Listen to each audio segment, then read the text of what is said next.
രാവിലെ തന്നെ രണ്ടുപേരും കൂടെ വിളവെടുപ്പിന് ഇറങ്ങിയേക്കുവാണ് കേട്ടോ.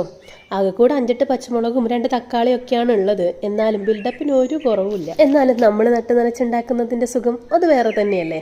അപ്പോൾ ഇതേ രാവിലെ ഒന്ന് ടെറസിലോട്ട് കയറിയതാണ്. അപ്പോൾ കുറച്ച് പച്ചമുളകും അതുപോലെ കാന്താരി മുളകൊക്കെ ഇരിപ്പുണ്ട് കേട്ടോ. അപ്പോൾ പിന്നെ നമ്മുടെ കാബേജും കോളിഫ്ലവറൊക്കെ വിളവെടുത്ത് കഴിഞ്ഞിട്ട് അതിൻ്റെ മണ്ണും ഒക്കെ ഇങ്ങനെ ചെടിയൊക്കെ അതിൽ തന്നെ കിടക്കുമായിരുന്നു, പുല്ലൊക്കെ നിറഞ്ഞിട്ട്. അപ്പോൾ അതൊക്കെ ഒന്ന് ക്ലീൻ ചെയ്തിട്ട് നമുക്ക് തുടങ്ങാമെന്ന് വിചാരിച്ചു. അപ്പം പച്ചമുളകൊക്കെ നിറച്ചുണ്ടായിട്ടുണ്ട് കേട്ടോ. പക്ഷെ നമ്മൾ എന്ത് നട്ട് നനച്ചുണ്ടാക്കി കഴിഞ്ഞാലും അവസാനം നമുക്കൊരു പണി കിട്ടില്ലേ. ആ പണി എനിക്കും കിട്ടിയിട്ടുണ്ട്.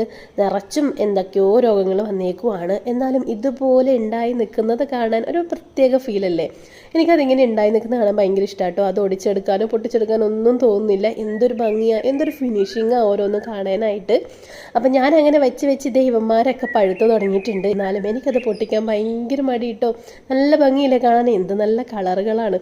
അപ്പോൾ ഇതേ കാന്താരിയിൽ നിറച്ച് നിൽപ്പുണ്ട് കേട്ടോ. നമ്മൾ ഹൈബ്രിഡ് കാന്താരി മുളകായിരുന്നു നമ്മൾ മുന്നേ നേഴ്സറി പോയി വാങ്ങിച്ചത്. പക്ഷെ നല്ല അടിപൊളി എരിവാണ് കേട്ടോ. ഇത് ഒരെണ്ണം മതി കറിയിലിട്ട് കഴിഞ്ഞാൽ നല്ല ഒരു രക്ഷയില്ല.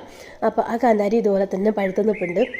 അപ്പോൾ ഇതൊക്കെ ഒന്ന് പറിച്ചെടുക്കണം. അതാണ് മെയിൻ ഉദ്ദേശം എന്ന് പറയുന്നത്. നട്ട് നനച്ചുണ്ടാക്കിയിട്ട് ഇതുപോലെ അങ്ങ് വിളവെടുക്കുമ്പോൾ കിട്ടുന്നൊരു സന്തോഷമില്ലേ, അത് പറഞ്ഞറിയിക്കാൻ പറ്റില്ല. എന്തായാലും ഇതൊരു ഭംഗിയാണ് കാണാൻ. എനിക്കതാണ് നിങ്ങളുടെ സഹിച്ചുകൂടാത്തത്. നല്ല ഭംഗിയുണ്ട് കാണാനായിട്ട്. അപ്പോൾ ഇത് 2 തക്കാളിയാണ് കേട്ടോ നമുക്കിന്ന് കിട്ടിയിരിക്കുന്നത്. അപ്പോൾ ഇത് 2 തക്കാളി നമ്മുടെ ബാസ്ക്കറ്റിലിട്ടേക്കാം. ദേഹിമമാരെ കൂടെ നമുക്ക് പൊട്ടിച്ചെടുക്കാം. ശരിക്കും പറഞ്ഞാലില്ലേ, നമ്മൾ ഇതുപോലത്തെ പച്ചക്കറി കൃഷിയും അതും ഇതൊക്കെ ചെയ്യുമ്പോഴില്ലേ നമുക്ക് നല്ല എഫേർട്ട് എടുക്കണം. അധ്വാനം മാത്രമല്ല, നമ്മളിതിന് പൈസ മുതൽ മുടക്കും ഉണ്ടല്ലോ.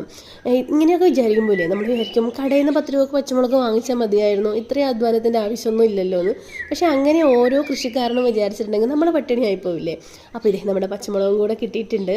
അപ്പം എനിക്കിതിങ്ങനെ പറിച്ചെടുക്കാൻ ഭയങ്കര ഇഷ്ടമാണ് കേട്ടോ. പക്ഷേ എനിക്കത് കാണാനും ഭയങ്കര ഇഷ്ടമാണ്. അതുകൊണ്ടാണ് ഇത്രയും ലേറ്റ് ആയത്. കുറച്ച് മുന്നേ പറിച്ചെടുക്കാമായിരുന്നു. അപ്പോൾ ഇതേ കാന്താരി മുളകിൻ്റെ വലിപ്പം കണ്ടോ, നല്ല വലിപ്പമുള്ള കാന്താരി മുളകാണ് കേട്ടോ. നല്ല പച്ചമുളകിൻ്റെ കൂട്ട് തന്നെ ഇരിക്കുന്നത്. നല്ല വലിപ്പമുള്ള കാന്താരി മുളകാണ്.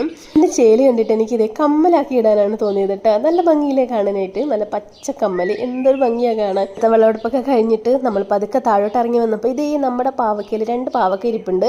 ആദ്യം ഉണ്ടായതൊക്കെ നല്ല അടിപൊളിയായിരുന്നു. പിന്നെ വന്നതൊക്കെ ആകെ ശുഷ്കിച്ച് കിടക്കുവാണ്. ഇപ്പം പാവലിൻ്റെ വള്ളിയൊക്കെ ഉണങ്ങിപ്പോയിട്ടോ.